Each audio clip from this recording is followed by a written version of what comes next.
Heureuse de te retrouver. Plaisir partagé. Mesdames et messieurs, bonsoir. Je suis très heureux d'être en compagnie de celle qui, une fois par an, troque son tailleur de chef de cabinet pour son beau lépi d'ancienne présentatrice vedette du journal télévisé. Elle, c'est Adèle. Nous sommes ensemble donc dans un voyage enrichissant et impactant sur les pas de l'institution qui, avec le gouvernement, depuis 4 ans, façonne un avenir meilleur pour la Guinée et les Guinéens sur les pas du CNRD. On vous souhaite la bienvenue. Il y a 4 ans, un matin de septembre 2021, la Guinée entamait un tournant décisif. L'armée décidait de prendre ses responsabilités. Le Comité national du Rassemblement pour le développement CNRD se mettait en marche avec une vision claire, refonder l'État, restaurer la dignité nationale et redonner espoir à tout un peuple longtemps éprouvé. 4 années d'un nouveau pacte entre l'État et les citoyens. Le progrès social est tangible. J'en veux pour preuve la nouvelle revalorisation des pensions des retraités. La dignité de nos aînés, Adèle, ne cesse d'être restaurée et rehaussée. Comme le dit un proverbe africain, là où les aînés sont respectés, il y a toujours un avenir. Chez nous, les aînés sont donc les véritables gardiens de la mémoire et les guides infatigables des nouvelles générations. Sur le plan économique, nous embarquons sur les rails du Transguinéen. 670 km de traversée des mines de fer de Beila et Kerouané jusqu'au port de Moribaya à Forikaria. Le projet Simandou, symbole d'un patriotisme économique assumé, s'impose comme un levier stratégique de développement.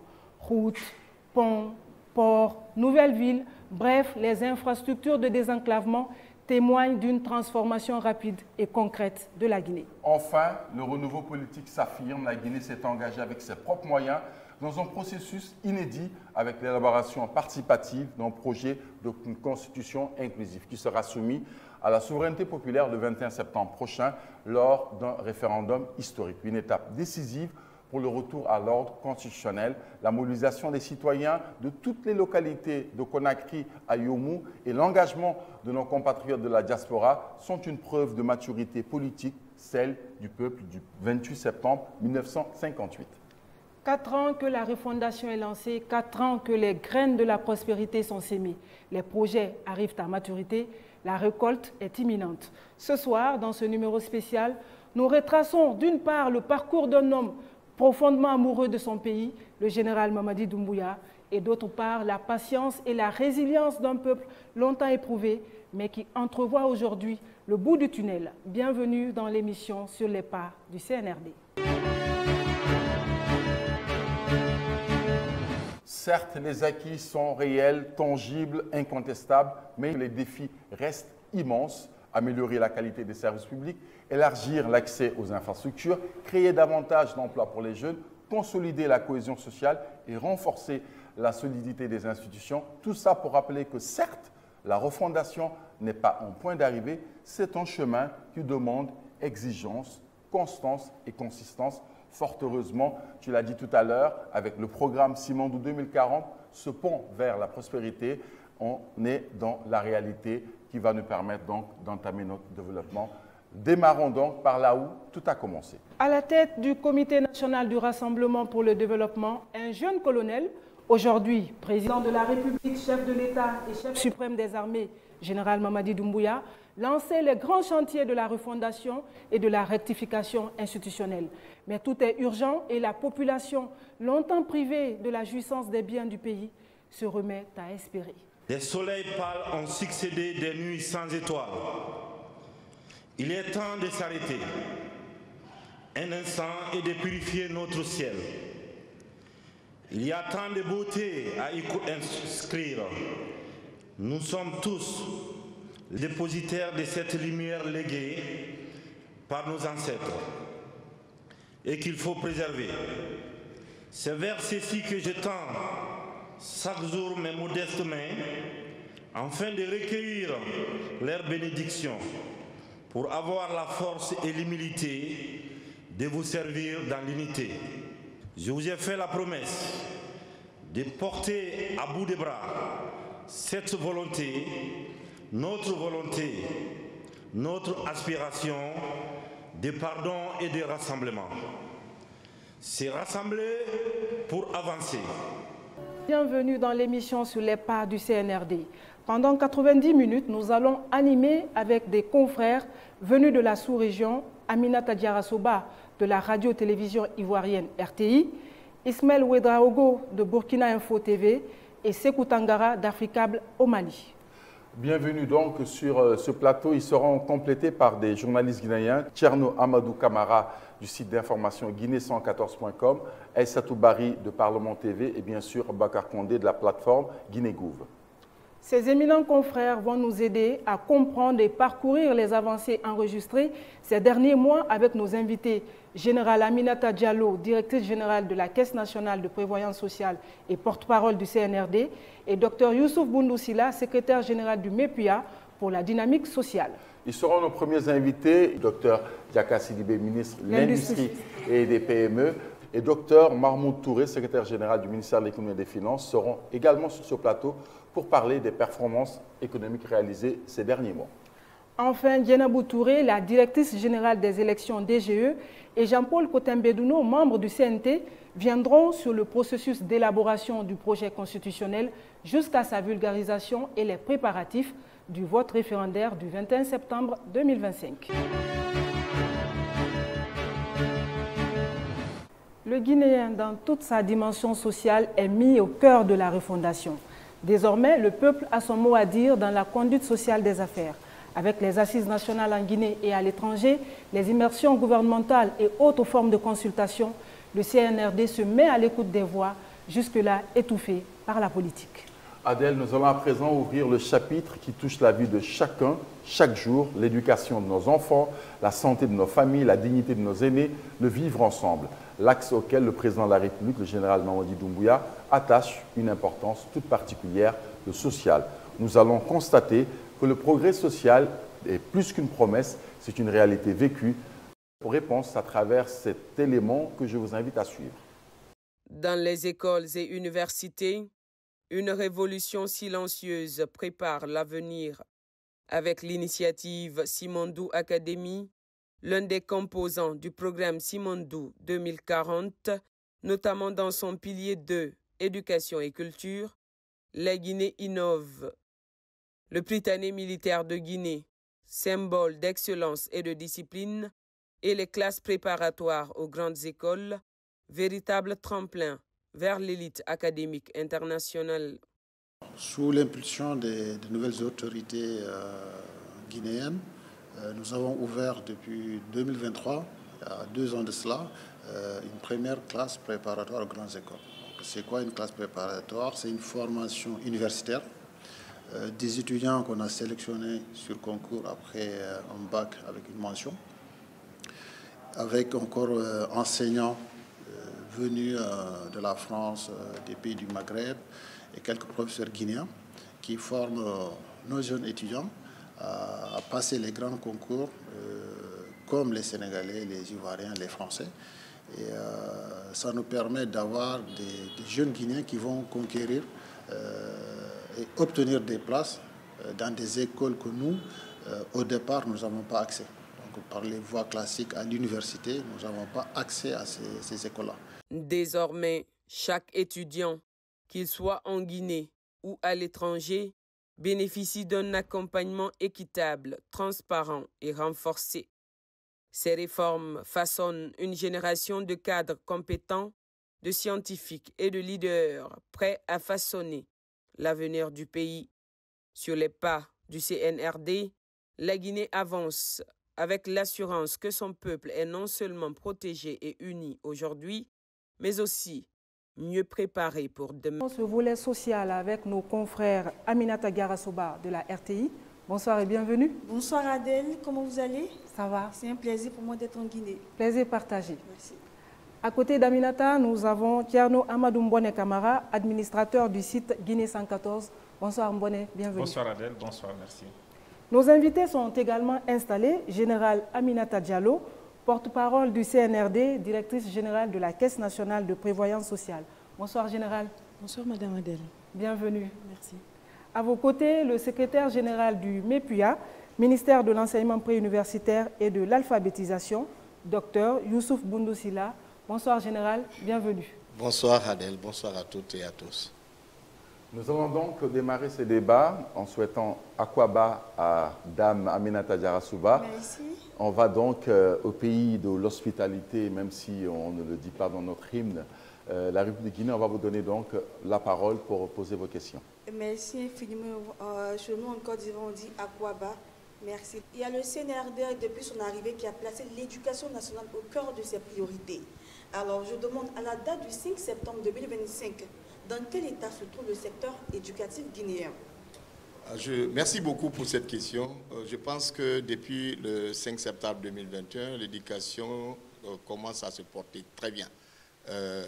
Si je prends déjà la synergie qui existe entre les trois sous-secteurs de l'éducation, à savoir le ministère de l'enseignement préuniversitaire, le ministère de l'enseignement technique et de la formation professionnelle, le ministère de l'enseignement supérieur, il y a une synergie d'action qui est créée entre ces trois ministères. Donc, à travers un comité interministériel de pilotage et de coordination qu'on appelle le CIPC.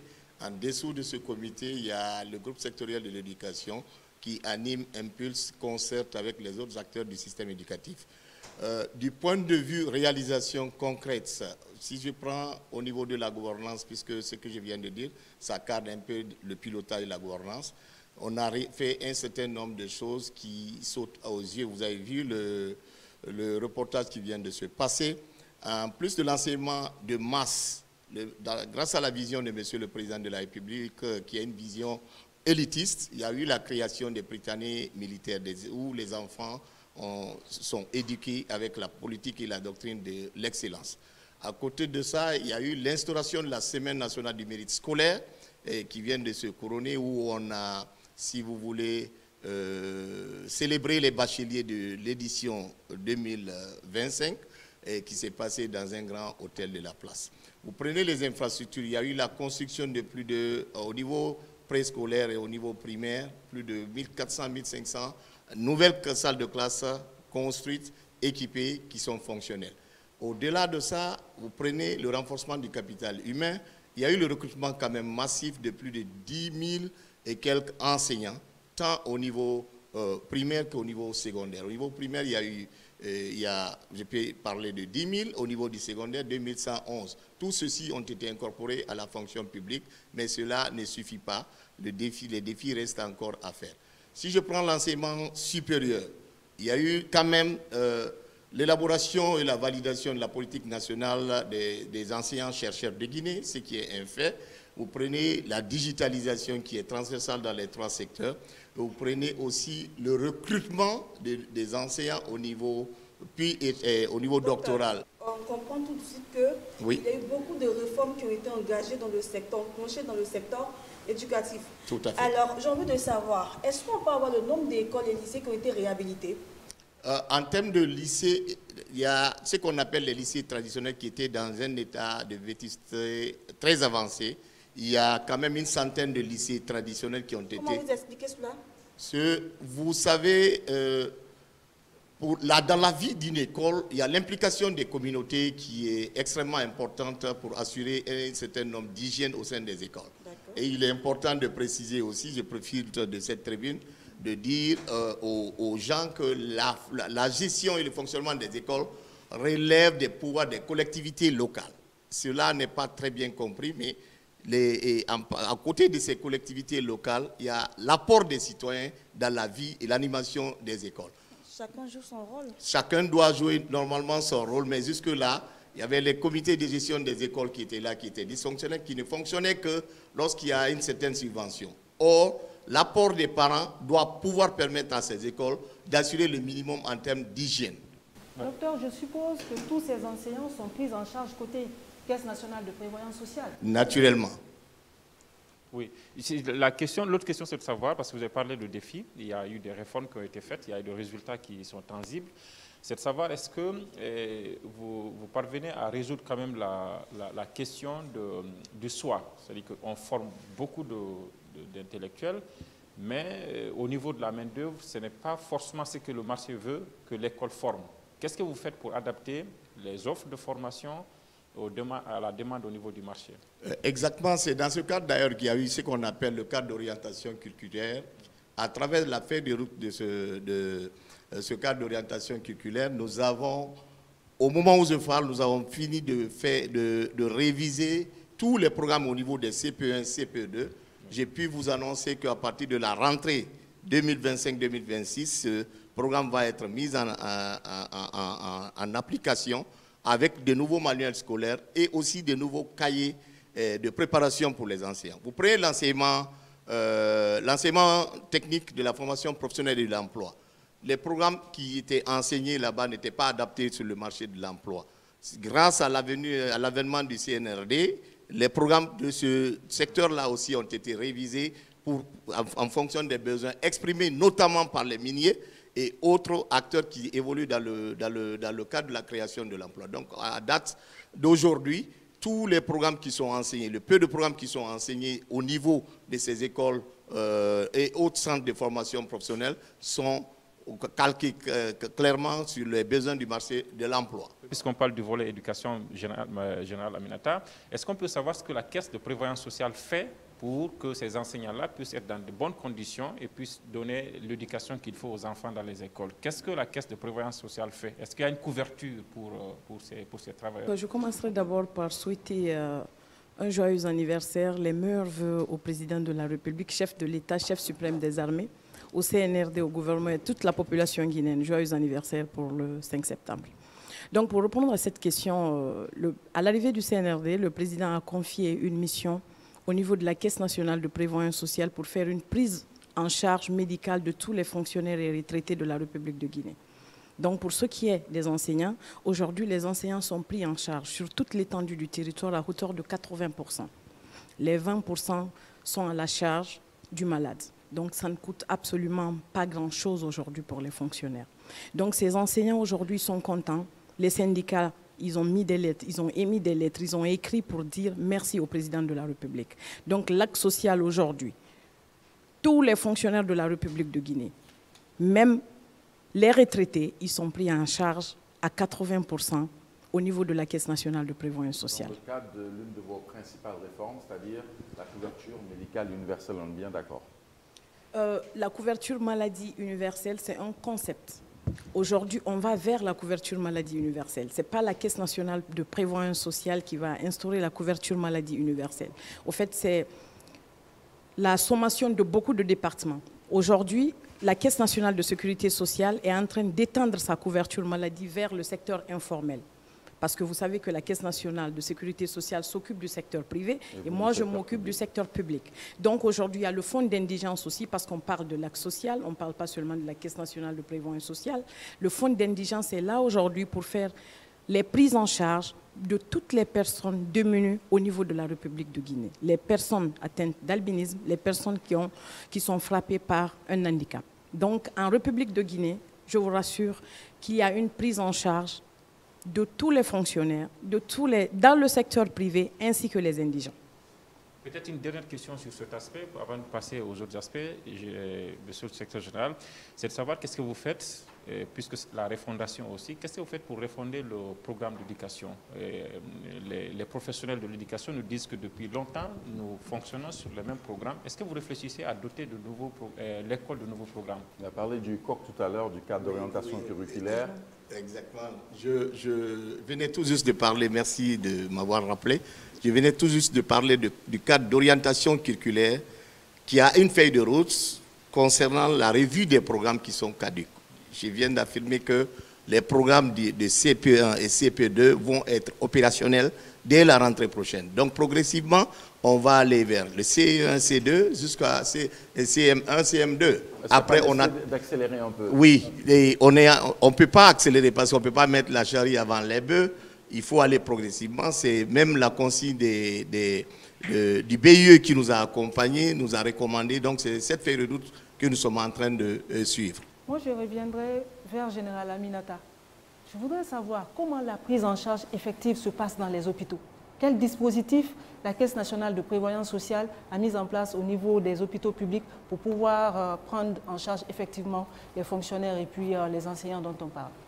Sur l'instruction de l'autorité, lorsqu'on nous a ordonné de mettre la couverture maladie en place, il y a eu une mission qui s'est déplacée pour aller vers tous les grands hôpitaux, les CMC, les dispensaires, les pharmacies, les laboratoires pour voir le plateau technique, pour essayer de voir qu'est-ce qu'ils peuvent nous apporter. Donc des conventions ont été signées avec les cliniques et les hôpitaux qui pouvaient répondre à nos exigences, ça a été fait.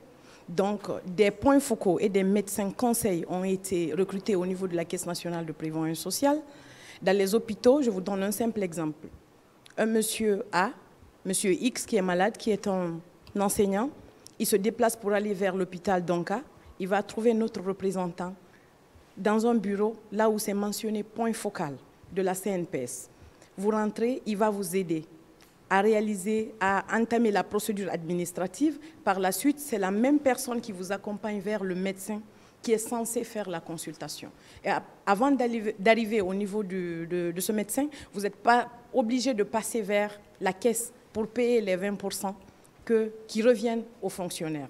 Une fois que vous partez, on vous consulte, on vous donne l'ordonnance, vous partez à la pharmacie, c'est 80% aussi de prise en charge. Ça applique au niveau des pharmacies 100%. aussi. Au niveau des pharmacies, 80%. Vous payez, si l'ordonnance est à 1 million de francs guinéens, vous payez, la Caisse nationale de prévoyance sociale paye 800 000 et vous payez les 200 000. Dans les laboratoires, c'est la même chose, c'est le même process qui continue. Que ce soit de Conakry à Yomou, c'est le même système qui est mis dans tous les hôpitaux et dans tous les dispensaires de la République de Guinée, et sans exception. Alors, mon général, moi j'ai envie de demander, en juin dernier, il y a eu le lancement de 2 projets stratégiques destinés à concrétiser la couverture maladie universelle CMU en Guinée. Le programme d'appui au secteur de santé en Guinée, PAPSKI, et le programme d'appui aux instituts nationaux de santé. Moi j'ai envie de demander comment se comportent ces 2 projets-là. Au fait, ces 2 projets, c'est au niveau du ministère de la Santé, ils se comportent très bien. Comme vous allez voir dans le journal officiel, aujourd'hui, il y a des hôpitaux qui sont en train d'être construits au niveau de toutes. Une cinquantaine de contrats ont déjà été signés et ils ont commencé à faire la pose de la première pierre à l'intérieur du pays, dans toutes les préfectures et sous-préfectures de la République de Guinée. Donc c'est un secteur aujourd'hui qui est en mouvement, qui est en train d'aider la population guinéenne réellement à pouvoir accéder à ces soins dans les meilleures conditions. Et on peut parler déjà de la réalisation de centre cardio-diagnostic qui porte le nom du général Mamadi Doumbouya, qui a été inauguré donc le 7 juin dernier à Cancan. Et on trouve ce genre de centre de diagnostic ultra moderne un peu partout en République de Guinée. Effectivement, c'est une prouesse au niveau de la Caisse nationale de sécurité sociale. Ces centres de diagnostic se retrouvent aussi dans d'autres villes, comme Kindia par exemple. À Cancan, ça a été inauguré, c'est fantastique. C'est un centre de diagnostic qui est vraiment high level avec le matériel de dernier cri. Tout ça, c'est sous la coupe du président de la République. Donc on veut dire qu'il y a eu beaucoup de réformes qui ont été apportées au niveau du secteur de la santé en Guinée. Et effectivement, on en est fiers. Le ministère de la Santé est même félicité au niveau à l'international pour les prouesses qu'ils ont eu à réaliser depuis que le CNRD est sur place. Et puis le ministère de la Santé et de l'Hygiène publique est à pied d'œuvre pour doter le pays des structures sanitaires qui répondent aux normes internationales et des travaux de réhabilitation des hôpitaux régionaux de Cancan, Labé, Zérekoré aussi sont lancés. Je vous invite à suivre ce reportage qui concrétise tout cela. Depuis le 5 septembre 2021, la Guinée a engagé une refondation où l'humain est placé au centre. Dans ce cadre, la santé et la protection sociale connaissent une avancée historique. Il faut dire qu'il y a eu des avancées majeures sur des aspects assez particuliers qui méritent d'être évoqués à juste titre à l'occasion de ces 4 ans d'exercice du pouvoir par le CNRD, avec à sa tête Monsieur le Président de la République, le général d'armée Mamadi Doumbouya. Parmi ces actions, nous allons parler de celles qui ont été très visibles et une deuxième catégorie qui sont discrètes et profondes. La première catégorie, celles qui sont visibles, c'est la lutte qui a été déclenchée contre les pratiques médicales et paramédicales illégales en République de Guinée. C'est un événement historique qui a été reconnu au niveau des institutions internationales. La lutte contre les faux médicaments, pour une première fois de l'histoire de la République de Guinée. Pendant plus de 30 ans, on a souffert de l'intégration incontrôlée des produits pharmaceutiques impropres à la consommation au niveau de notre population à travers les marchés et autres voies de vente. L'État a pris une mesure qui a permis de saisir et d'incinérer près de 400 ou l'équivalent de 400 conteneurs de 40 pieds de faux médicaments. Ça, c'est le cumul à peu près de ce qui a été saisi au port, dont les médias ont fait un fort relais, et les produits qui ont été saisis au niveau des grands marchés de notre pays, et plus précisément le marché de Madina en majorité. On a pu compter 839 boutiques et points de vente illégaux de médicaments qui ont été fermés, et les produits ont été saisis par des voies légales. Pour une première fois en République de Guinée, les gens qui importent illégalement les médicaments ont été traduits devant les juridictions. Ils ont été sanctionnés par des peines de privation de liberté. Cette vision se matérialise également à travers le programme Simandou 2040 dans son pilier 5, santé et bien-être. Un exemple concret, l'introduction du vaccin contre le paludisme en Guinée pour protéger la population, en particulier les enfants, contre cette maladie qui frappe durement le pays. On était en face d'une rupture de vaccin de 95%, donc pratiquement il n'y avait pas de vaccin. Avec le leadership de M. le ministre de la Santé, nous avons mis en place l'initiative pour l'indépendance vaccinale, ce qui a permis à la Guinée, sur 5 millions de doses de vaccins, de dépenser moins. Supposons sur les 5 millions de doses de vaccins, la Guinée dépensait environ 40 milliards. À ce niveau, on dépense que 9 milliards, donc un gain de 31 milliards. Donc ça nous renforce une régularité de la disponibilité des vaccins, la qualité des vaccins et aussi des gains financiers énormes. Parallèlement, des centres de santé modernisés sont inaugurés, comme celui de Kobaya Plateau, portant le nom de la première dame de la République. Symbole de l'engagement de l'État à rapprocher les soins des citoyens et à renforcer la qualité des services de santé. Il vous souviendra qu'avant l'avènement du 5 septembre, beaucoup d'infrastructures sanitaires étaient en souffrance. Alors, Monsieur le ministre de la Santé et de l'Hygiène publique a pris la responsabilité de rencontrer tous les entrepreneurs, une centaine d'infrastructures, on va dire, pour savoir où était le problème. Parce que la plupart de ces infrastructures ont été signées en 2009-2020 et qui avaient des délais d'exécution allant de 8 à 12 mois. Donc, il les a rencontrés et les problèmes se situaient à deux niveaux. Au niveau des entreprises, mais aussi au niveau de l'État. Alors, il les a résolus. Aujourd'hui, beaucoup de ces infrastructures ont été inaugurées. Téliré, par exemple, au Fouta et le Bekere, Dandaya dans Farana, aviation également. Et récemment, vous avez vu le CSA de Kobaya, l'Institut national de santé publique et d'autres infrastructures pour ne citer que cela. Des milliers de familles bénéficient d'une couverture médicale élargie. Les soins autrefois considérés comme un privilège deviennent un droit garanti pour tous. Les fonctionnaires de l'État et les artistes longtemps exclus de ce dispositif voient désormais leur dignité reconnue et protégée. Hier, les artistes mouraient à petit feu, sans soutien, sauf à faire gbese-gbese. Cotisation, appeler les gens de gauche à droite. À nos jours d'aujourd'hui, ça c'est exclu. Grâce au monsieur le président de la République, le général Mamadi Doumbouya, aujourd'hui, les artistes sont pris en charge. La Guinée artiste carte sanitaire. Carte sanitaire, il y a la Guinée artiste et bénéfice 100% dans la carte sanitaire. Là, 100%, elle est hospitalisée 100%, pharmacie 100%, visite 100%. Il faut voir que l'on a un fourrement et langue 100%. On a bénéficié de chaque carte de couverture médicale, chaque vaccin administré, chaque centre inauguré est une promesse tenue, un pas vers une société plus juste et solidaire.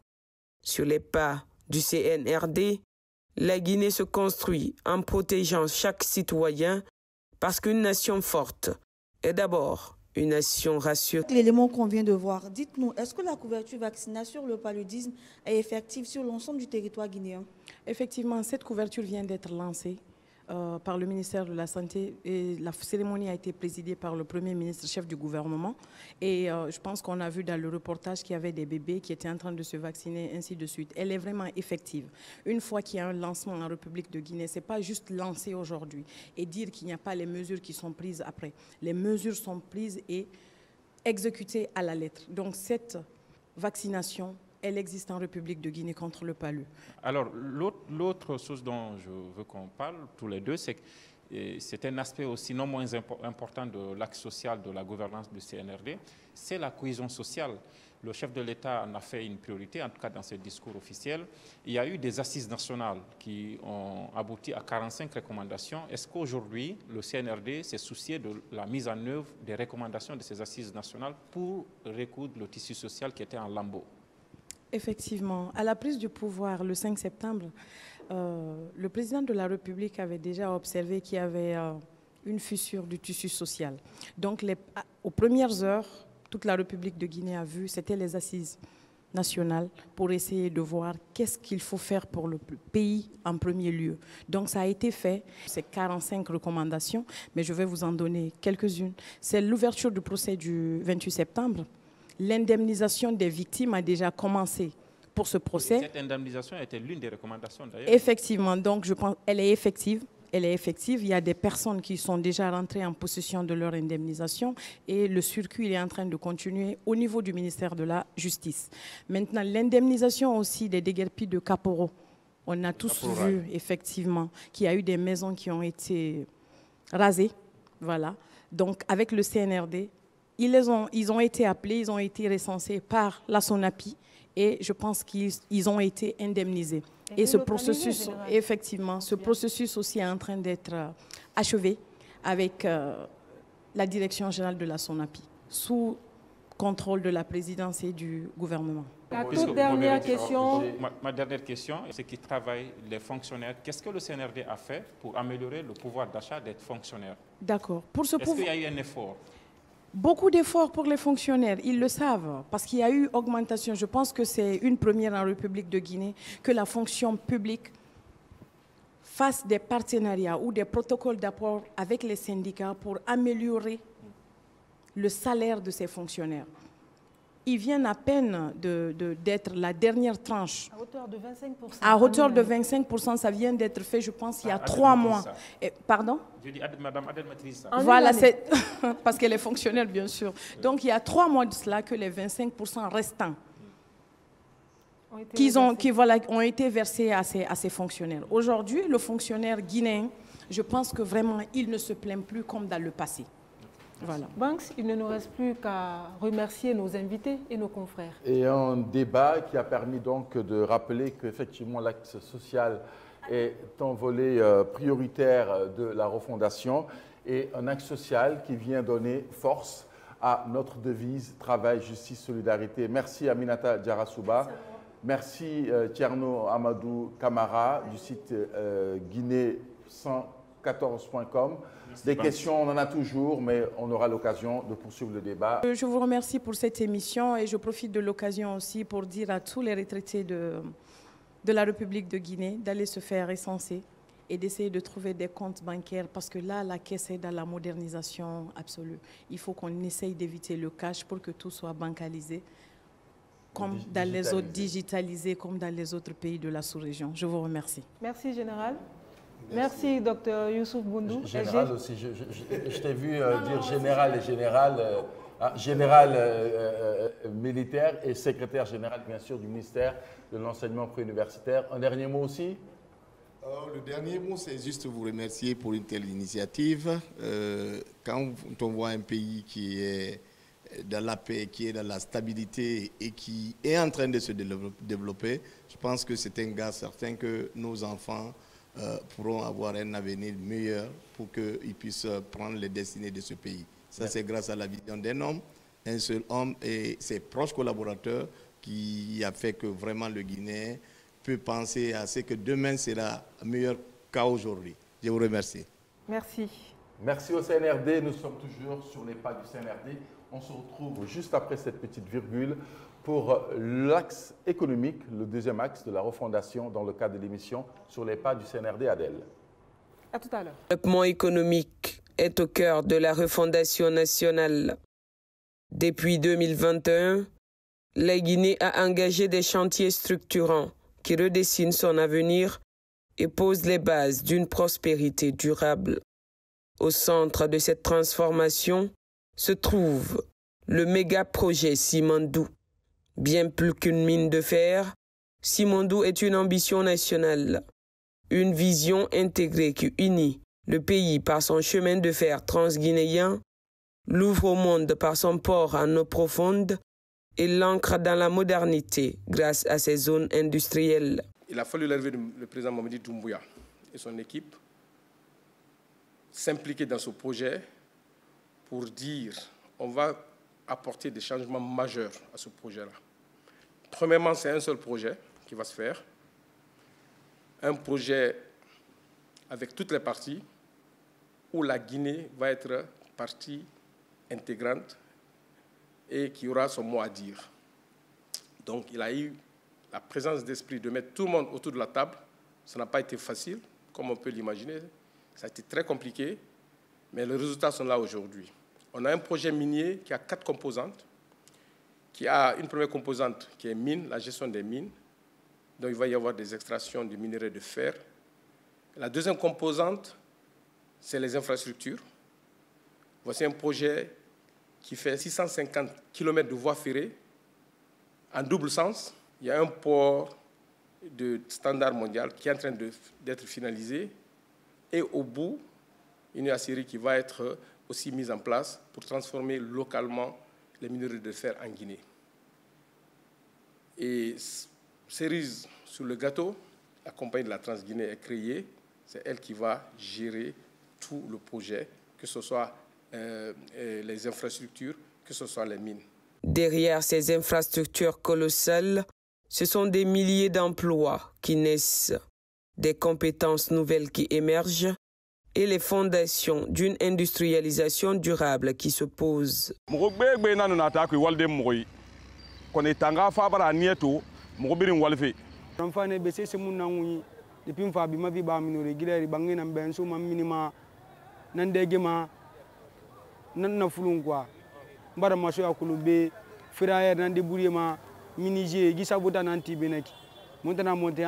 Dans les mines, dans l'énergie, dans l'agriculture et les services, les retombées de Simandou et des projets associés offrent des perspectives inédites à la jeunesse guinéenne et à l'ensemble de la population. Sur les pas du CNRD, chaque route tracée, chaque rail posé, chaque ouvrage construit, chaque étape franchie témoigne que la Guinée se construit, pierre après pierre, pour écrire une nouvelle page de prospérité partagée et affirmer sa place parmi les nations fortes et souveraines. Et nos confrères nous ont rejoints sur ce plateau. Il s'agit de Aïssatou Bari du Parlement TV. Bonsoir Aïssatou. Bonsoir Adèle. Bienvenue. Merci. Et Ismaël Ouedraogo du Burkina Info TV. Bonsoir Ismaël. Bonsoir. Bienvenue. Merci beaucoup. Nos invités, Dr Diaka Sidibé, elle est ministre de l'Industrie et des PME, également membre du comité stratégique de Simandou. Bonsoir docteur. Bonsoir Adèle et merci pour l'invitation. Bienvenue docteur. Merci beaucoup. Et vous êtes accompagné du secrétaire général du ministère de l'Économie et des Finances, docteur Mamoudou Touré. Bonsoir docteur, bienvenue. Bonsoir Adèle, merci de l'invitation. Docteur, au pluriel, j'ai envie de dire, vous nous rejoignez pour parler des performances économiques réalisées par notre pays bien avant même le lancement du programme Simandou. L'économie guinéenne se sentait mieux et nos confrères donc, du Burkina et notre consoeur de Parlement TV Guinée, bien sûr, il faut le souligner, vont donc nous accompagner pour vous poser des questions afin de partager avec les téléspectateurs, les citoyens, les performances économiques réalisées depuis le 5 septembre 2021 et particulièrement ces derniers mois. Donc nous commençons directement avec le docteur Touré, secrétaire général du ministère de l'Économie et des Finances. Alors dites-nous de façon pragmatique, est-ce que 4 ans après l'avènement du CNRD au pouvoir, l'économie guinéenne se porte bien? Merci à M. Ouedraogo. Merci encore une fois de l'invitation. C'est avec un sens de responsabilité et de devoir que je viens répondre aux questions relatives à l'économie guinéenne. La question qui est posée est celle de savoir est-ce que l'économie guinéenne se porte bien.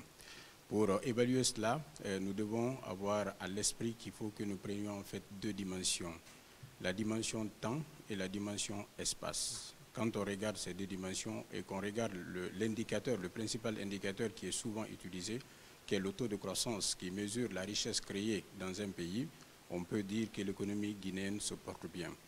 J'en veux pour preuve, en 2020, avant l'avènement du CNRD au pouvoir, le taux de croissance était de 4,7%.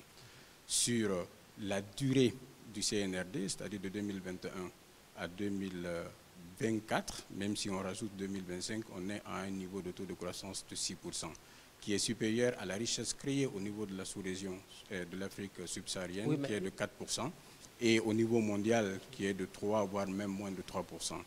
Et cette croissance créée n'est rien d'autre que les résultats des réformes de structure, la gestion aussi de la politique conjoncturelle, notamment la politique budgétaire et la politique monétaire.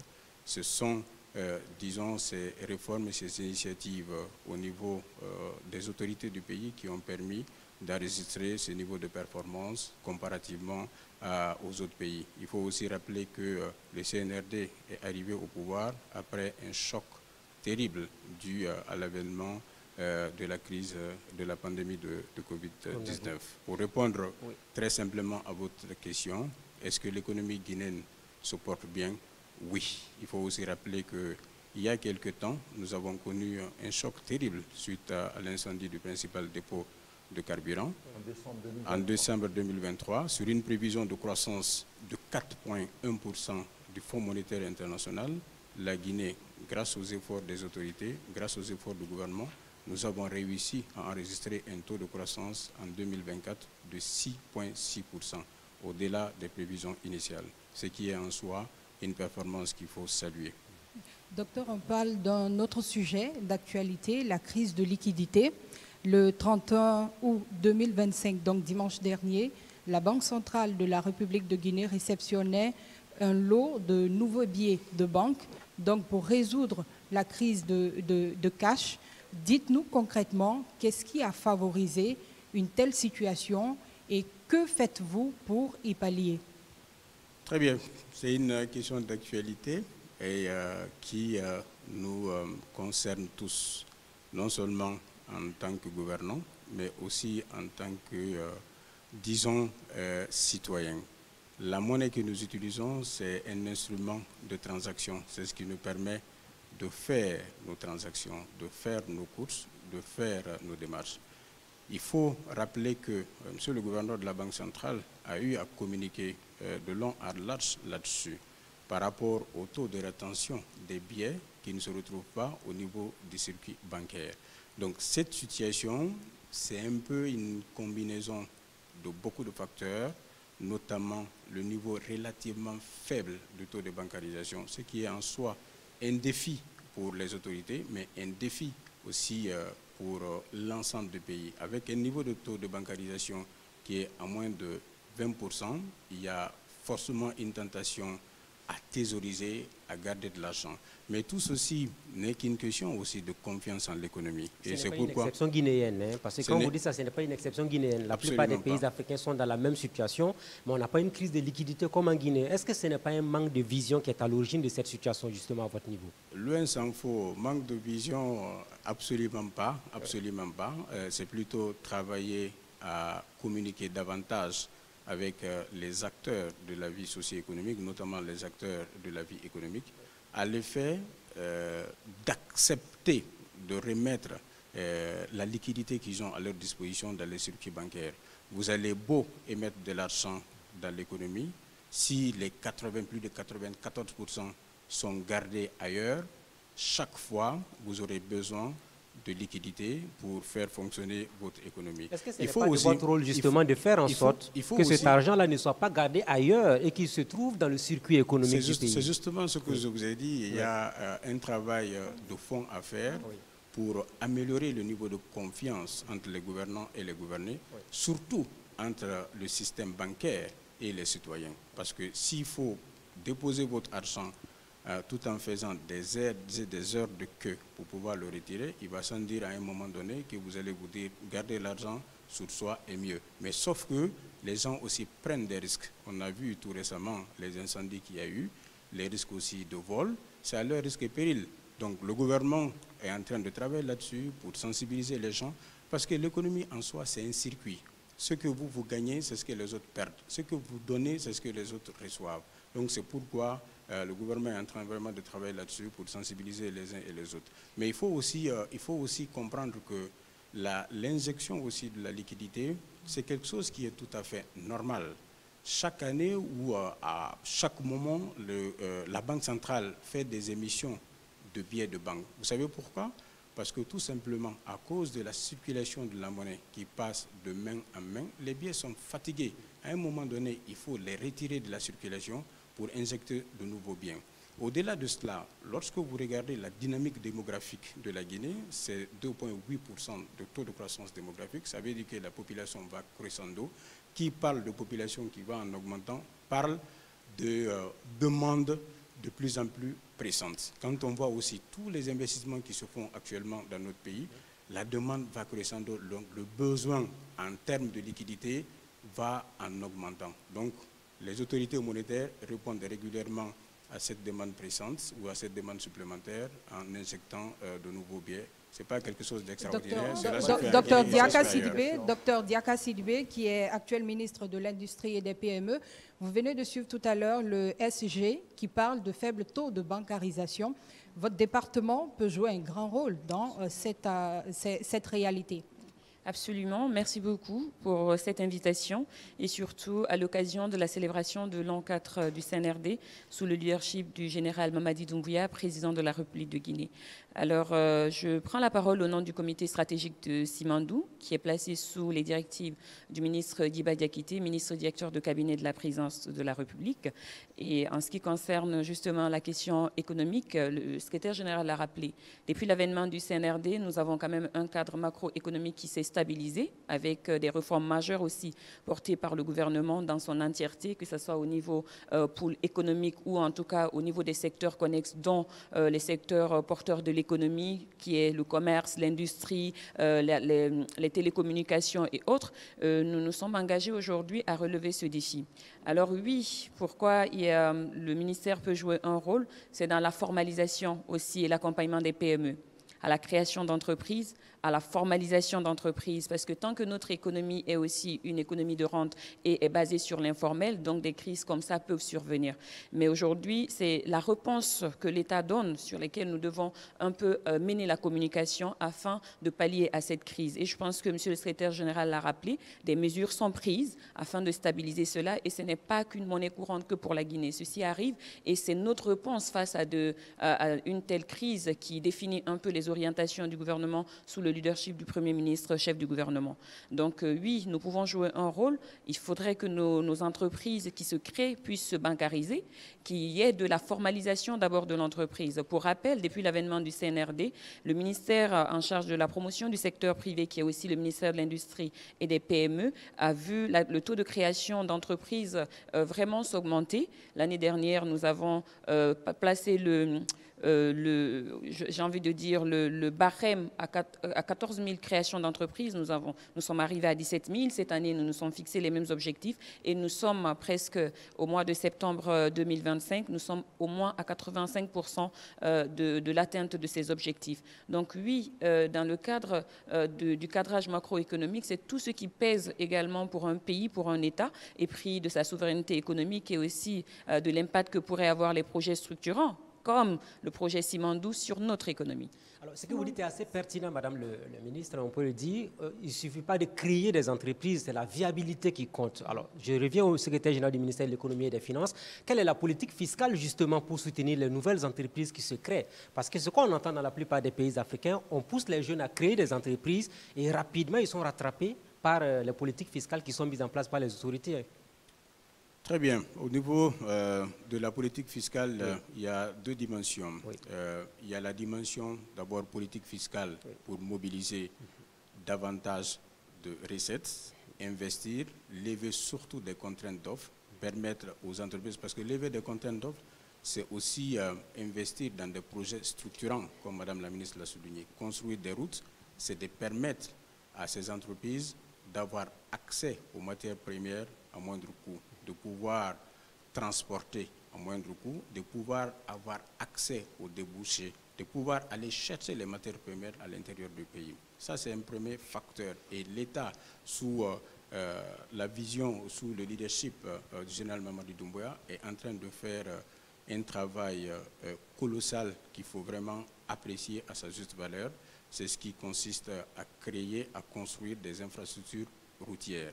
Lorsque vous voyez un pays, lorsque vous êtes dans un pays où les transporteurs gagnent beaucoup plus que le producteur, c'est qu'il y a un problème d'infrastructure. Dans un passé relativement récent, entre Conakry et Kindia, ce n'était pas moins de 8 heures. Et aujourd'hui, c'est à peine 2 heures. C'est autant de temps de gagner, c'est autant de ressources économisées, c'est autant de productivité créée. Et au-delà des infrastructures routières, il y a aussi des infrastructures énergétiques. Aujourd'hui, les coupures de courant à Conakry sont extrêmement rares, ce qui permet à Mamadama, qui est commerçante de poissons, de pouvoir garder son poisson et de pouvoir le revendre. Et ce qui lui permet de gagner de l'argent, d'améliorer sa condition de vie. Et au-delà des infrastructures énergétiques, il y a aussi des infrastructures de télécom dans lesquelles l'État est en train de mettre le curseur pour que nous puissions être connectés à tout moment et partout où nous sommes. Et l'autre pan des dispositions fiscales, c'est les incitations, c'est les mesures d'allègement fiscal. Et ces mesures d'allègement fiscal sont une réalité aujourd'hui. Vous savez que depuis un certain temps, l'État a beaucoup investi dans la création des centres de gestion agréés. Les petites structures qui ne tiennent pas leur comptabilité sont accompagnées à créer leur comptabilité. L'objectif ultime, c'est de permettre à la Guinée de se doter de champions. Les champions ne tombent pas du ciel. Les champions, on les prépare, on les accompagne. Donc, il y a toute une panoplie. Un jeune qui crée. Monsieur le Général, il y a tout un dispositif pour accompagner ces PME, pour accompagner ces industries. Et ce que je voudrais rajouter en termes de fiscalité, justement, au niveau des allègements fiscaux, c'est que notre pays également est doté d'une loi sur le code des investissements qui donne de l'attractivité pour les investissements privés en République de Guinée. Et depuis ces 4 dernières années, un effort colossal a été fourni pour l'accompagnement des entreprises dans le cadre des investissements privés.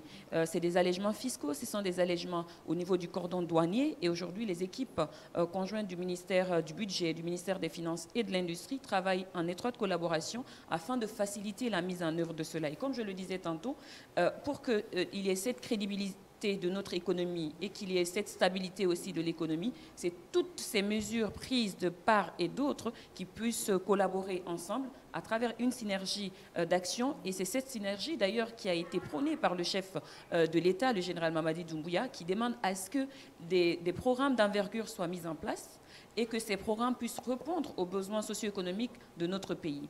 Je reviens encore sur la question et l'opportunité justement que nous offre le programme de développement socio-économique durable et responsable à travers le programme Simandou 2040, qui est un pan du projet Simandou dans sa globalité.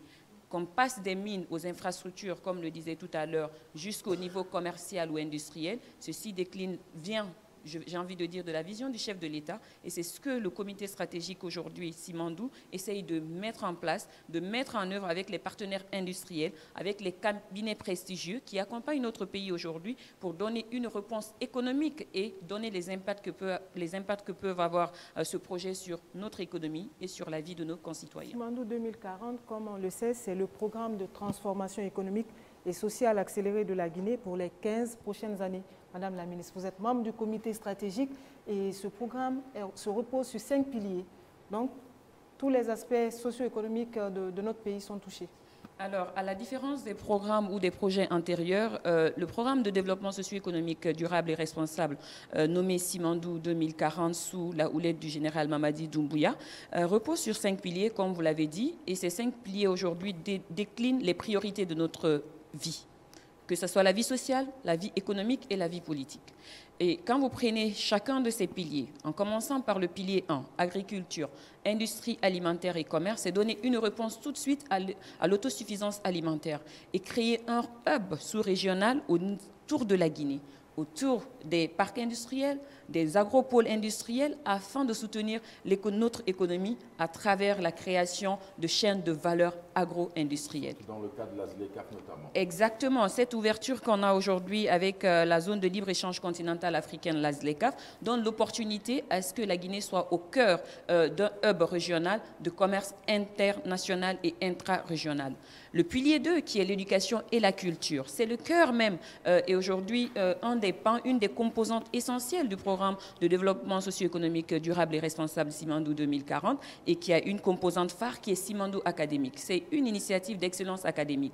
Et aujourd'hui, le président a donné le temps à travers les établissements comme les Prytanée militaires ou encore les CPGE qui sont lancés aujourd'hui. C'est comme quand on le dit très souvent, et moi dans ma définition de Simandou Academy, je dis toujours c'est l'excellence qui rencontre la rigueur et la discipline militaire, l'excellence qui rencontre l'ingénierie et les sciences, l'innovation, l'excellence qui rencontre les infrastructures dans le cadre du développement du capital humain compétitif, innovant et surtout patriote pour la Guinée. On peut rester.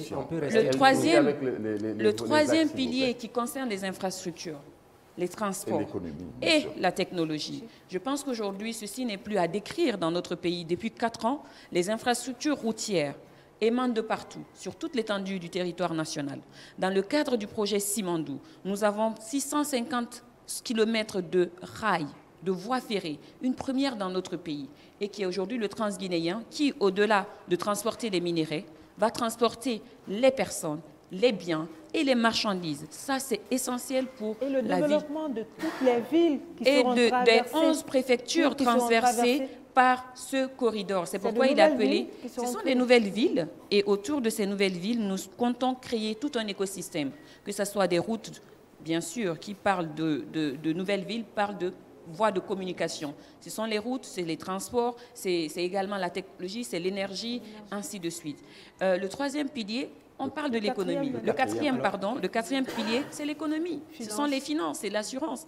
Comment le secrétaire général aujourd'hui arrive à définir clairement la vision de notre gouvernement par rapport à la stabilité économique, c'est qu'aujourd'hui, nous voulons que cette économie aussi soit annexée à de l'assurance, que l'assurance dans la création de nos routes, dans la mise en place de nos routes, de nos voies ferrées qui vont être utilisées par les populations, par les miniers, les partenaires industriels, mais aussi qui pourra servir à tout un écosystème mis en place autour du corridor. Alors, et le dernier pilier, si vous pouvez me permettre, Monsieur Ouedraogo, si j'ai bonne mémoire. Bien sûr, allez-y.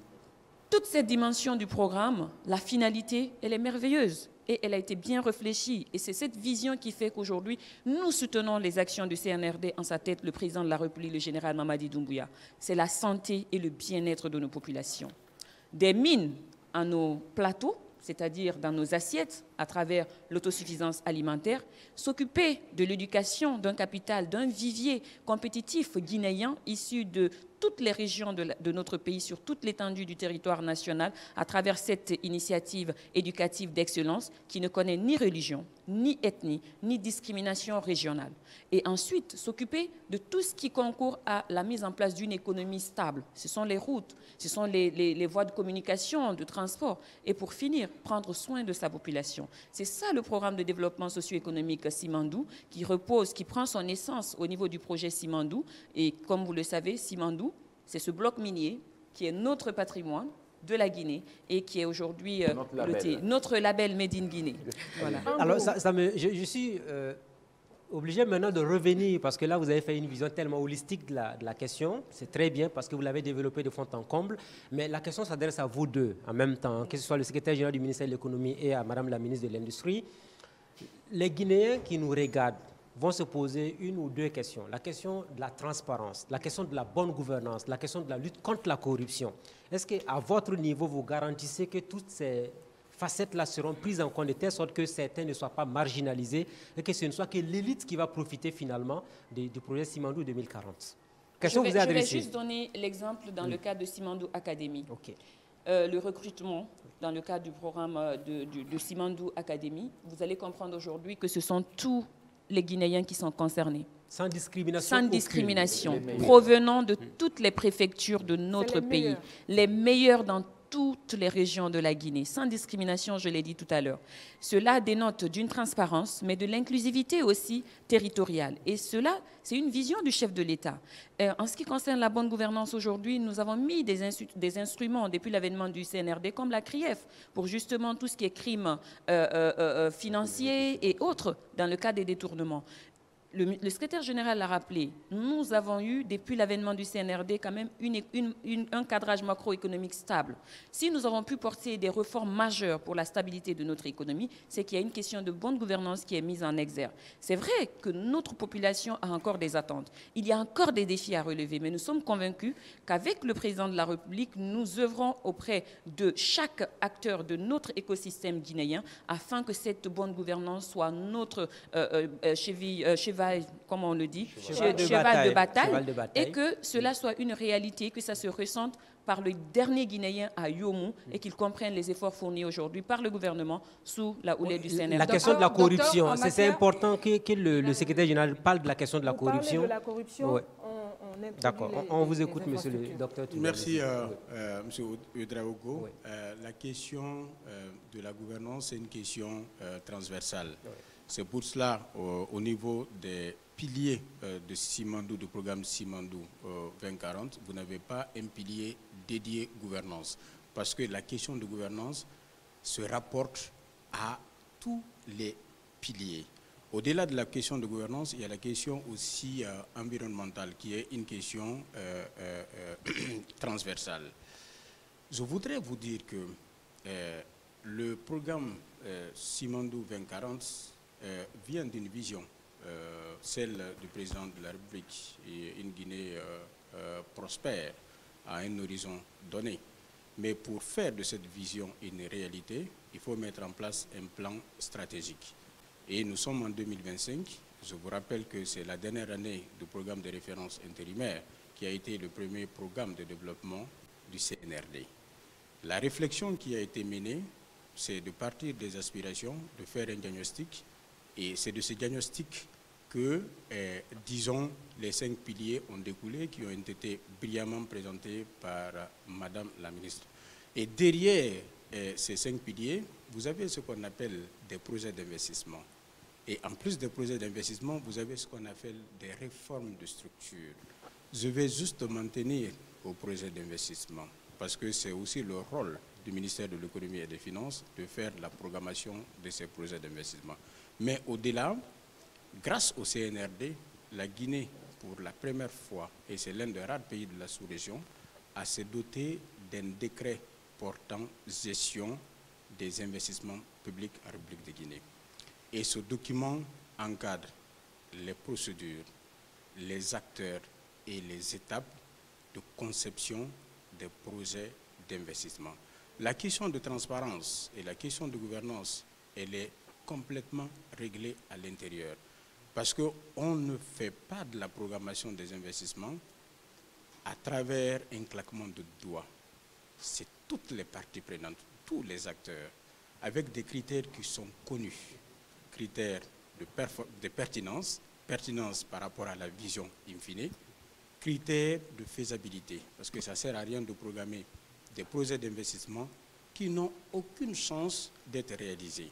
Il y a aussi un autre critère, pas des moindres, qui tient à cœur les autorités, à savoir Monsieur le Président de la République, Monsieur le Premier ministre chef du gouvernement, Monsieur le ministre de l'Économie et des Finances. C'est le critère impact. Parce que la raison d'être de tout projet d'investissement, c'est de contribuer à changer les conditions de vie des populations. Le dernier critère, pas des moindres, c'est le critère budgétaire. Si vous allez beau programmer, vous allez beau planifier, il faut que vous ayez les ressources pour justement réaliser ces projets d'investissement. Et s'il y a aussi un satisfecit à donner à la gouvernance actuelle, c'est bel et bien cette question de souveraineté économique, de souveraineté financière. Vous avez vu tout récemment la sortie de M. le ministre, porte-parole du gouvernement, qui disait que les autorités vont assumer la prise en charge de l'ensemble des élections qui s'annoncent. Ça, c'est aussi une question de souveraineté financière et économique. Banks, il ne nous reste plus qu'à remercier nos invités. Même si toutes les questions n'ont pas pu être posées, normal, on aura l'occasion, comme je l'ai dit tout à l'heure à vos prédécesseurs, de vous donner la parole. Vous pourrez, j'ai envie de dire, en aparté, avoir des éclaircissements auprès de nos invités, du secrétaire général du ministère de l'économie et des finances et de Dr Diaka Sidibé, ministre du Commerce et ministre de l'Industrie et des PME, pour justement approfondir ces questions. On va donc suivre ce reportage sur les infrastructures qui va clore l'axe économique avant l'ouverture de l'axe politique.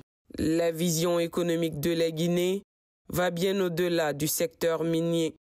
Partout sur le territoire, des infrastructures modernes émergent et transforment le quotidien des citoyens. De nouvelles routes désenclavent les régions les plus reculées, rapprochant les villages des villes, les producteurs des marchés et les Guinéens entre eux. Dans les grandes agglomérations, des ponts et échangeurs fluidifient la circulation et redonnent souffle à l'activité économique. Des rails stratégiques relient désormais les zones minières aux ports, ouvrant des corridors vitaux pour l'exportation et le commerce. Et de nouvelles infrastructures énergétiques renforcent notre souveraineté, alimentent nos foyers et accompagnent la naissance d'industries locales. Il y a eu de grands travaux qui se sont déroulés pratiquement partout dans le pays. On peut dénombrer aujourd'hui 271 km de voirie qui a été effectuée pendant ces dernières années-là. Et pratiquement dans toutes les régions du pays, chaque ville aujourd'hui est en train de connaître une voirie. Et vous pouvez observer même à Conakry, la plupart des quartiers sont aujourd'hui bitumés.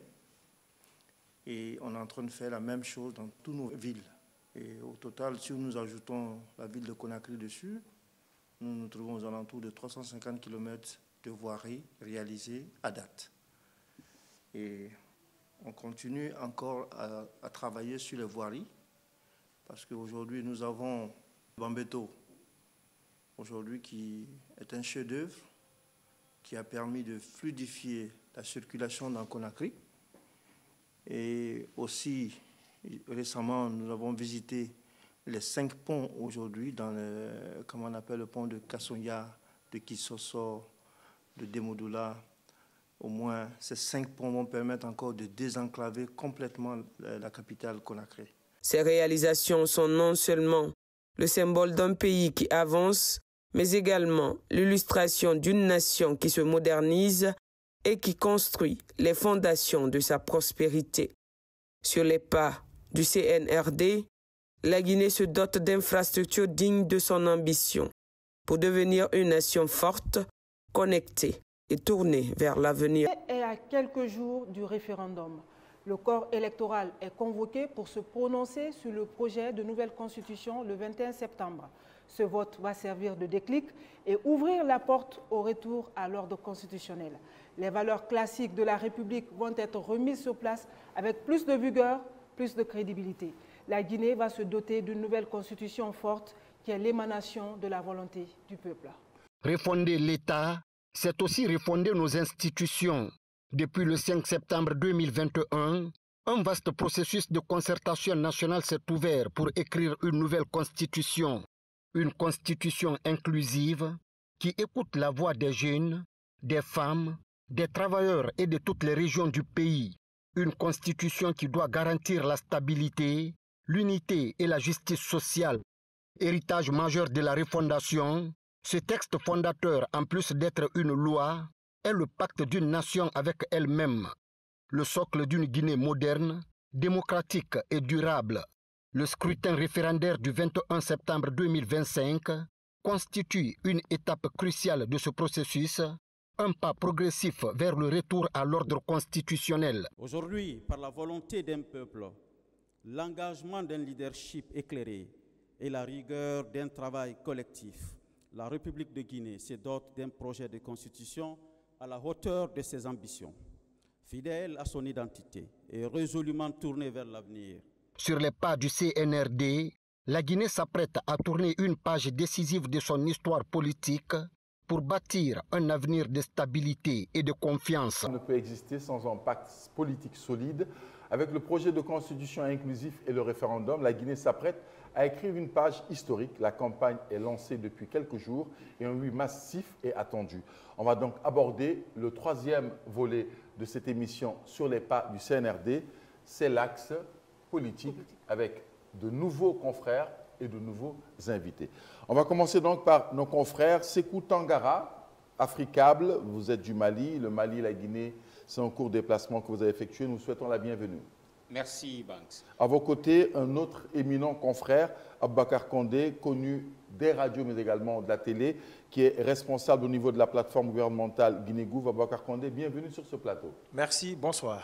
De nouveaux invités avec Madame Djenab Touré Camara, directrice générale des élections. Madame Camara, bienvenue sur ce plateau. Bonsoir, merci Monsieur Banks. Et bien sûr, Maître Jean-Paul Cotembenduno, j'ai bien lu? Absolument, merci. Vous êtes donc membre du Conseil national de la transition. Adèle, on démarre tout de suite. Banks, je reviens sur la déclaration du président de la République lors de son adresse à la nation le 31 décembre dernier. S'adressant aux Guinéens en fin d'année 2024, le président de la République a fixé le cap en annonçant que 2025 serait une année électorale cruciale pour parachever le retour à l'ordre constitutionnel. Madame la directrice des élections, aujourd'hui, qu'est-ce qui est fait pour matérialiser cette volonté politique? Merci beaucoup Adèle. Je pense que je vous remercie de l'opportunité que vous m'offrez autour de cette édition spéciale sur l'encadre du CNRD.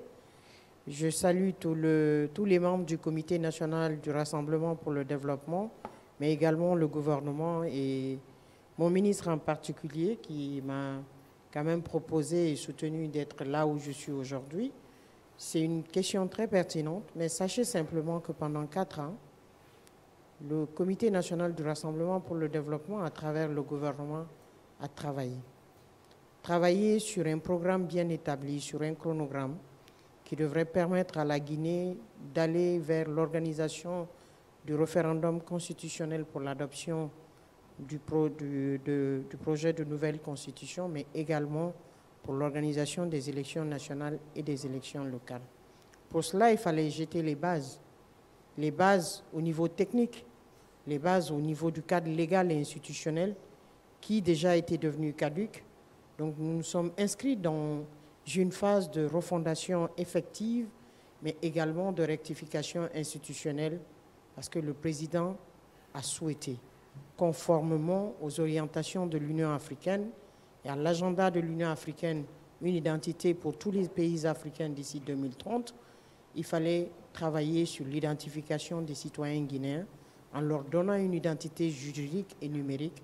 Donc chaque Guinéen devra avoir un acte de naissance, mais un numéro personnel d'identification. Donc nous avons bâti notre programme sur cette base et tout en essayant aussi de connaître la population guinéenne à travers le RGPH4. C'était les 2 éléments fondamentaux du chronogramme de la transition pour un retour à l'ordre constitutionnel.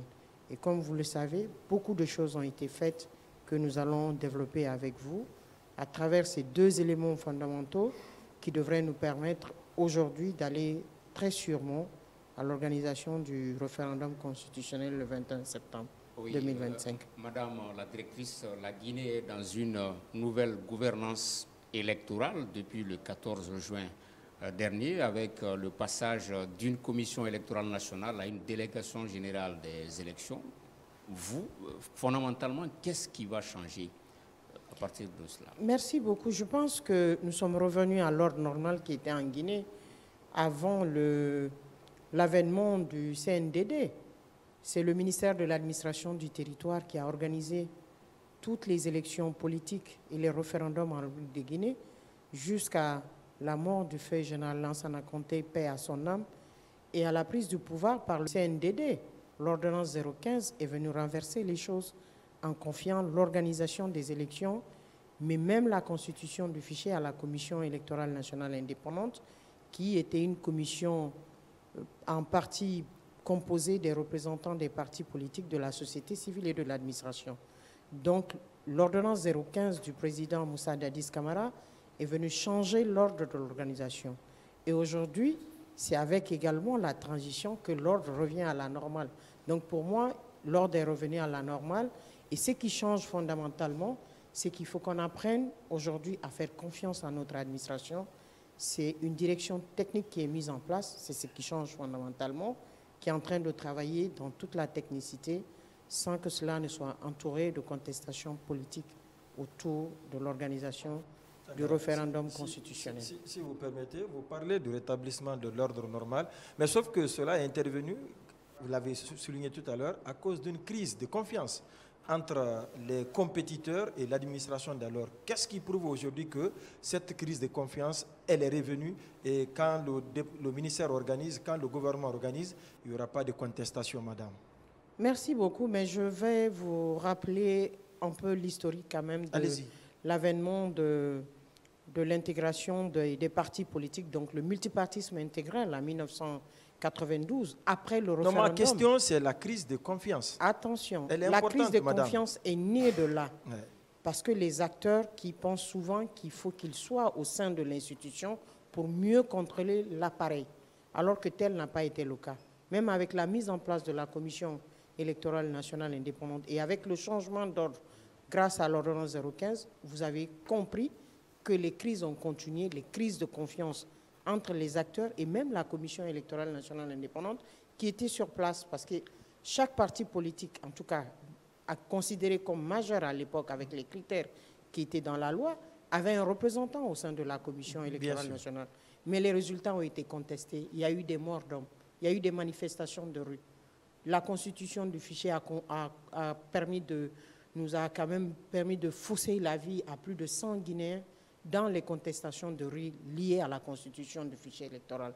Donc, entre l'organisation par le ministère de l'Intérieur à l'époque et l'organisation par la commission électorale, rien n'a rétabli la confiance entre la commission ou l'administration et les acteurs politiques. Oui, madame, ce que moi j'ai envie de poser encore comme question, c'est que les critiques formulées par rapport à la DG qu'on entend, c'est la domiciliation, puisqu'elle relève du ministère de l'administration territoriale et que les représentants locaux sont nommés par décret présidentiel. Est-ce qu'aujourd'hui, vous pouvez donner l'assurance, la garantie aux Guinéens, aux téléspectateurs qui vous suivent ce soir, que vous avez toute votre autonomie, toute votre indépendance pour aller à des élections libres, transparentes et dont les résultats seraient acceptés de tous? La loi qui met ma direction en place, donc la Direction générale des élections, la loi spéciale sur les modalités pratiques d'organisation du référendum constitutionnel est très claire. Nous avons l'autonomie de gestion administrative et financière. Mais fait-il l'autonomie de gestion? Les nominations qui sont faites aujourd'hui des directeurs régionaux et préfectoraux et de moi-même par décret rentrent dans la gestion normale d'une administration publique. Mais je peux garantir que ce que nous sommes en train de faire, nous avons quand même créé un comité technique interparti à date, mais bien avant la création du comité technique, nous avons toujours associé les partis politiques, la société civile, à toutes les activités que nous avons pu mettre en place dans le cadre de l'organisation de ce scrutin référendaire qui est prévu le 21 septembre 2025. Alors, avant d'aborder l'élaboration de la nouvelle constitution, M. Conte-Medino, je voudrais vous poser une question en lien justement avec la création de la Direction générale des élections. Vous, au niveau du CNT, avez prévu un organe comme la CENI. Aujourd'hui, c'est une structure qui est créée par décret présidentiel. Comment vous avez accueilli cette création de la DGE? Dans la nouvelle constitution, il y a un observatoire qui doit s'occuper donc de l'organisation des élections. Exactement. C'est ça? Deux arguments. D'abord, un premier argument qui est juridique et puis un autre qui est un argument de célérité. Je pense que sur le plan juridique, l'observatoire dont vous parlez plutôt existe dans la loi spéciale sur les modalités d'organisation du référendum. Création d'un observatoire national autonome de surveillance du processus déterminé par la séparation des fonctions d'organisation des fonctions de contrôle. Peut-être même que c'est une réponse supplémentaire à la crédibilité du processus parce que du coup, la Direction générale des élections organise le processus référendaire l'Observatoire national autonome de surveillance surveille. Séparation des fonctions d'organisation, des fonctions de contrôle, modalité de garantie ou d'assurance de la population, en tout cas de l'opinion, parce que c'est quand même très important.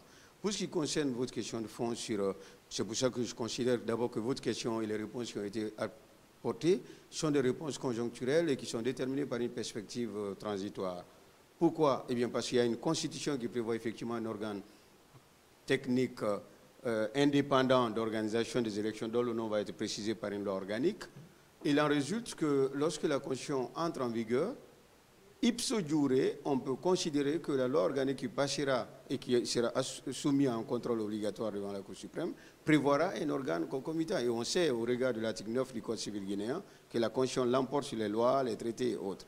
Il en résulte que le jour où sera mis en place la Commission nationale indépendante, sauf modalité d'articulation normative spécifique dans la loi organique portant création de l'organe technique, l'entrée en vigueur de la Constitution et la mise en place corrélative de cet organe vaudra simplement considérer que la Direction générale des élections, soit on la récrée ou on lui réaffecte des attributions spécifiques, ou on harmonise ses relations avec l'organe constitutionnel, mais on sait que sur le plan strictement juridique, c'est l'organe constitutionnel qui l'emporte. Et pourquoi donc la DGE? La DGE est totalement légitime en l'espèce. D'abord parce que si on n'a pas de DGE maintenant, comment allons-nous organiser le référendum qui a vocation à permettre la soumission de la Constitution, du projet de Constitution au référendum? Et qui va donc l'organiser?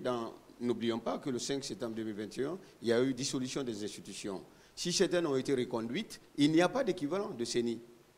Et donc, dans ces vides institutionnels, il faut bien une institution dirigée par des gens absolument expérimentés, puisque Mme Camara est bien connue des Guinéens, pour pouvoir mener ces différents processus. D'abord, le processus référendaire qui s'inscrit dans une perspective stricto-sensu-normative, puisque finalement, cette dimension normative détermine du même coup les dimensions électorales plus larges, puisque par définition, il n'y a pas d'élection présidentielle sans constitution, puisque c'est la constitution qui, pour l'essentiel, le régira et avec les lois organiques qui en résultent.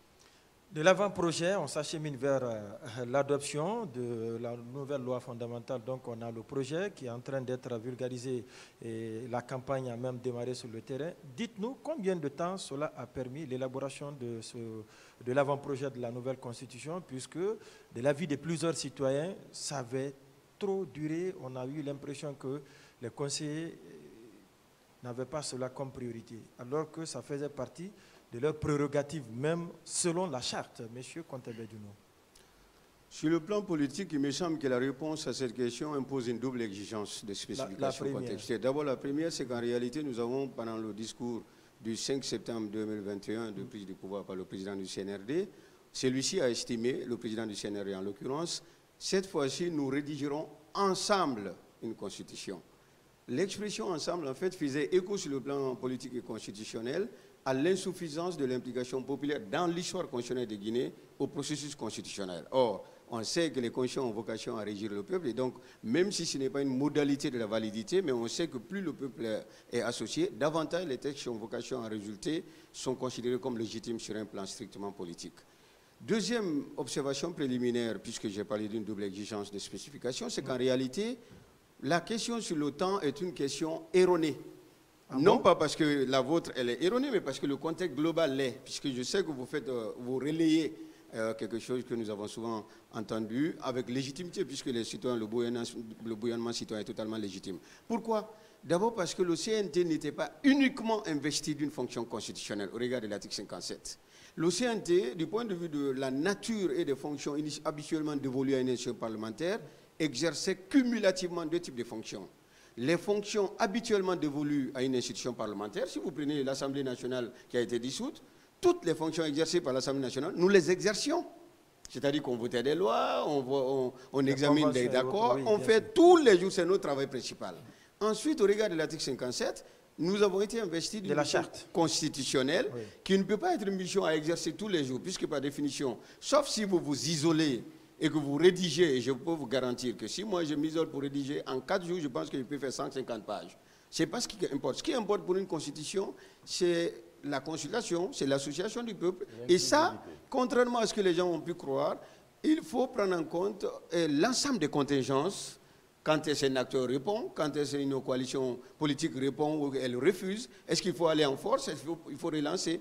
C'est d'ailleurs pour ça finalement que, et je ne sais pas si vous allez nous relancer sur le caractère dit inclusif, qui a un rapport de connexité absolue avec cette question.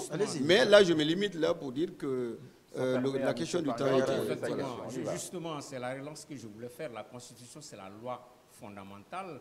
Elle est censée avoir peut-être l'adhésion, la participation, les contributions de tous les acteurs politiques et de la société civile. Peut-on dire que c'est la Constitution de tous les Guinéens? Est-ce qu'il faut regretter certaines absences, par exemple, maître? La réponse est affirmative incontestablement, d'abord dans une perspective historique, parce qu'il me semble extrêmement important au fin de la prise en compte de ce qui se passe maintenant, pour mieux apprécier l'importance des efforts, parce qu'au final, la question de l'inclusion, c'est une obligation de moyens, mais des moyens déployés avec sincérité, parce que si on fait semblant d'associer, ça non plus, c'est pas bon. 1958, nous avons une constitution du 10 novembre 1958, alors que nous sommes indépendants le 2 octobre. On peut mathématiquement supposer que la constitution a été rédigée en moins de 40 jours.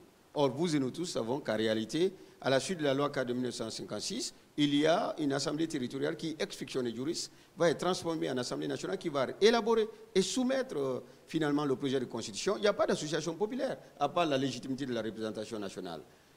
Constitution du 14 mai 1982, il y a une loi 012 du 8 mai 1982 qui institue une assemblée constitutionnelle suprême.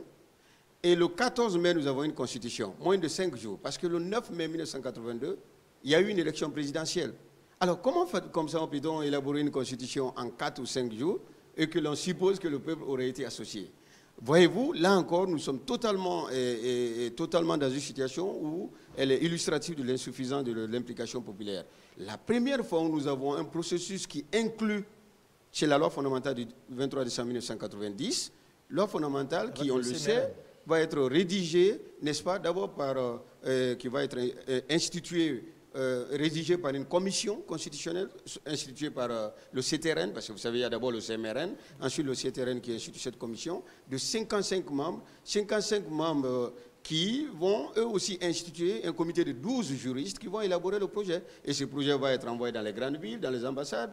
Et voyez-vous, la première fois qu'on essaie cet exercice, c'est la loi fondamentale de 1990. Et comme par hasard, cette loi fondamentale, proposée par des non-élus, dans un contexte de transition similaire à la nôtre, avec toutes les critiques qui s'appliquaient à l'époque, a été la loi qui a le plus influencé le fonctionnement des institutions guinéennes dans l'imitation politique en Guinée. À part cette parenthèse, il n'y a plus eu de scénario similaire, puisque je crois que la Constitution du 7 mai 2010, on la connaît plus, puisque, un, contexte transitoire. 2, c'est peut-être le CNT qui rédige, mais il n'y a pas de référendum. Deuxièmement, Constitution d'avril 2020, pareil, il y a eu un référendum, mais dans un contexte de grave situation sécuritaire. Nous, ce que nous faisons, c'est le dernier point sur lequel j'interviens sur ces considérations. Premièrement, on procède aux consultations populaires dans toutes les préfectures. Deuxièmement, on prend le rapport des assises nationales qui comporte quelques considérations substantielles sur des aspects constitutionnels. Troisièmement, le rapport du débat interguinéen. Quatrièmement, nous organisons un symposium sur le constitutionnalisme en République de Guinée. Absolument un grand précédent en invitant les professeurs sénégalais, maliens, guinéens, pour revoir l'histoire constitutionnelle de la République de Guinée, déterminer sur le plan substantiel qu'est-ce qui a marché, qu'est-ce qui n'a pas marché. On a ce rapport. Et ensuite, le plus intéressant, nous organisons un débat d'orientation constitutionnelle, débat pendant lequel nous invitons les universitaires, les associations politiques, donc les coalitions politiques, nous invitons les organisations de la société civile. En tout cas, moi, j'ai lu in extenso les contributions, puisque j'ai présidé le comité de lecture, même les organisations de la presse. On organise tout ça pour in fine rédiger. Comment? Elles ont été prises en compte, ces Mais contributions. absolument, peut-être vous me laisserez une minute pour conclure sur cet aspect. Parce que oui. la question de savoir est-ce que les contributions de l'ensemble des acteurs, y compris des organisations socio-professionnelles, l'ordre des avocats, l'association des magistrats, les associations de presse et autres ont été prises en compte, est une question substantielle. D'abord, si on intègre tout, ça veut dire qu'on a une constitution de 800 pages. Ce qu'on fait, c'est qu'on détermine des chapitres. Droit et liberté, nature de l'État d'abord, droit et liberté, organes de l'État, donc les institutions de la République, et ensuite on fait des arbitrages. 1. Quelles sont les propositions qui viennent les plus récurremment? 2. Est-ce que ces propositions entretiennent un rapport d'harmonie générale avec le texte? 3. Qu'est-ce qu'on en fait? Est-ce que c'est pertinent ou pas? Parce que voyez-vous que finalement ces textes, s'il n'est absolument pas parfait, puisqu'il n'y a aucun processus parfait, il est en tout cas de loin le plus inclusif, le plus participatif dans l'histoire constitutionnelle de la République de Guinée. Moi, je reviens vers Madame la directrice. J'ai une question pour elle, si vous permettez. Je reviens vers elle, d'accord, juste pour la transition. Madame la directrice, demain 6 septembre, l'opération de distribution des cartes d'électeurs va débuter sur l'ensemble du territoire national, de Conakry jusqu'à Yomou, jusqu'au fin fond des districts de la Guinée. Est-ce que vous êtes prête, la direction générale, techniquement, est-ce que la direction générale des élections est prête? Est-ce que vous êtes sûr que le Guinéen lambda au fin fond de la Guinée va recevoir sa carte d'électeur avant le 21 septembre? Merci beaucoup. Je pense que nous parlons des préparations logistiques. Aujourd'hui, à date, sur l'ensemble du territoire, toutes les cartes sont arrivées dans les sous-préfectures ou communes rurales de la République de Guinée. Comment nous attendons conçu ces cartes? À travers quoi concrètement? Ces cartes ont été conçues à travers le Programme national de recensement administratif à vocation d'état civil. Le PNRAV. Puisque j'ai introduit mon intervention sur dire que le chronogramme du retour à l'ordre constitutionnel a été bâti sur 2 éléments fondamentaux, le RGPH 4 et le RAVEC. Le RAVEC qui a été transformé en programme national de priorité qui a permis aujourd'hui d'avoir un registre population que nous appelons registre national des personnes physiques. Il faut s'en réjouir. Hein. On a une loi sur l'identification des personnes physiques en République de Guinée. Je défie qui que ce soit, je le dis, le passeport guinéen, la carte d'identité nationale guinéenne, on l'a dit aujourd'hui, biométrique, n'avait pas une base légale. Il n'y avait pas une loi qui encadrait l'édition ou la production de ces 2 documents d'identité à nos frontières, mais d'identité nationale. Aujourd'hui, nous sommes partis d'un processus de recensement administratif à vocation d'état civil pour quand même identifier tous les Guinéens qui ont 10 ans et plus, leur donner un numéro personnel d'identification. Ça veut dire simplement qu'aujourd'hui, la Guinée a une base de données. On entend dire que ça a été fait dans l'opacité totale aussi souvent, Madame la directrice. J'avoue que ce n'est pas dans l'opacité totale. J'avoue que le programme avait les composantes qui ont été mises en œuvre. Et lorsque nous avons commencé le recensement biométrique, nous avons signé les conventions avec les plateformes. Nous avons associé les partis politiques également. Le forum des jeunes des partis politiques qui est constitué de 66 partis politiques ont parcouru toute la Guinée, les districts, les confins pour nous aider à mobiliser. Donc je ne pense pas qu'il y a eu de l'opacité. Et cette base de données aujourd'hui existe avec environ 9 millions de Guinéens qui sont dedans, mais 6 768 000 personnes sont des électeurs, ça veut dire qu'ils ont plus de 18 ans. D'accord. Sa question, la distribution. Est-ce que la logistique, les dispositions sont prises? Les membres des commissions administratives sont nommés par décision de la DGE. Ils ont été formés, donc les formateurs nationaux ont été formés, les formateurs locaux ont été également formés et les formations se déroulent actuellement où nous sommes dans les communes rurales pour permettre aux commissions de lancer. Que doivent faire les citoyens à partir de demain pour entrer en contact avec leur carte d'électeur? La distribution commence le 6 septembre et chaque citoyen doit se rendre au chef-lieu du quartier ou de district pour avoir les points de distribution, là où c'est fait. Mais il est très facile aussi, même avec le système digital, vous pouvez vérifier là où se trouve votre centre de distribution. Après la distribution donc, des cartes d'électeurs, quelle va être l'étape suivante, madame? En fait, il y a 3 étapes qui se mènent concomitamment actuellement. Il y a la campagne référendaire qui se déroule. Il y a également la distribution des cartes qui va. Il y a la désignation des membres des bureaux de vote qui est en cours aussi et la formation des formateurs seniors qui vont démultiplier ces formations en cascade. Et également la partie logistique aujourd'hui, je peux vous rassurer que tout ce qui est matériel lourd et documents sensibles sont en train d'arriver dans les préfectures. Il restera que de les envoyer maintenant dans les communes rurales et dans les districts à quelques jours de scrutin référendaire. Oui, ma question à Maître par rapport au retour à l'ordre constitutionnel. Maître, pour l'instant, la Constitution elle est en suspense. Est-ce que la nouvelle Constitution garantit la liberté individuelle collective, notamment la liberté d'expression? Est-ce qu'à partir de cette nouvelle Constitution, l'amplification de la libéralisation de l'espace audiovisuel va être une réalité? Dernière question. Tout à fait, M. Tankara. Il se trouve que pour l'essentiel, en rédigeant le texte, nous sommes partis d'une perspective philosophique. La première, c'est que les juristes appellent ça l'effet cliquet. Donc au hasard de cette réforme importante, on ne revient pas en arrière. Donc on reproduit in extenso tous les droits, toutes les libertés et on en augmente. parce que nous sommes tenus par la Convention de la Charte africaine des droits des hommes et des peuples, en l'occurrence, et beaucoup d'autres instruments juridiques internationaux. Et au nom de l'épanouissement des citoyens, on ne peut pas rédiger un texte au regard de notre passé ou au regard du présent pour considérer qu'on va diminuer les droits et les libertés. Non seulement nous les avons tous reproduites, mais nous avons réécrit des dispositions de manière à ce que ces dispositions puissent être opposables à un administrateur ou puissent faire sens devant un juge, parce que sur ce point, même si je vois souvent un certain débat, il y a sur le plan juridique la distinction de la soft law au sens de l'instrumentum et de la soft law au sens de négociation, mais que plus une disposition constitutionnelle, une prescription constitutionnelle est évasive, moins elle fait sens. Donc c'est le cas sur l'éducation, l'État garantit le droit à l'éducation, point.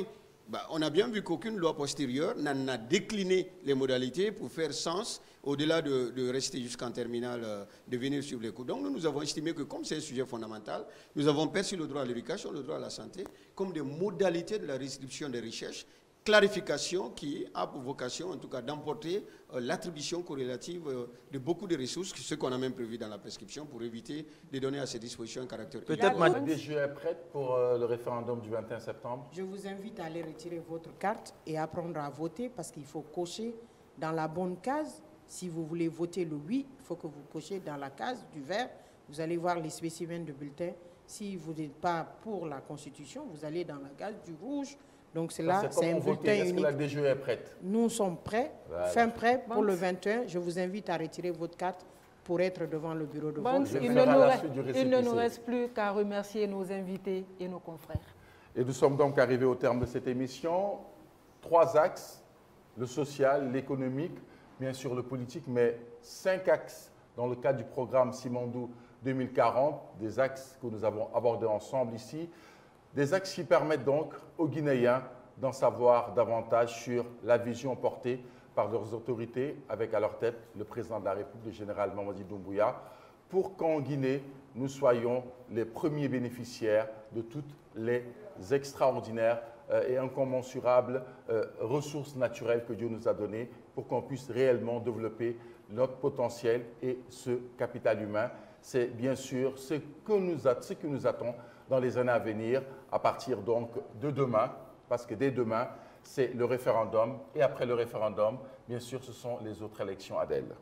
La vitalité économique retrouvée, la valorisation du capital humain et l'efficacité de la gouvernance ont fini par favoriser une amélioration constante de la qualité de vie en Guinée.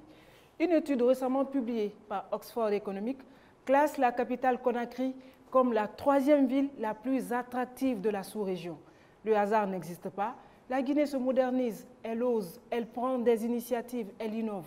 Et aujourd'hui, grâce au patriotisme, à toute épreuve du général 5 étoiles, notre pays est devenu une destination incontournable. Mesdames et messieurs, c'est la fin de cette émission spéciale consacrée à l'an 4 du CNRD. Je vous remercie de l'avoir suivi. Banks, pour le mot de la fin. Merci à la direction de la communication et de l'information de la présidence de la République. Merci bien sûr au ministre, directeur de cabinet de la présidence de la République.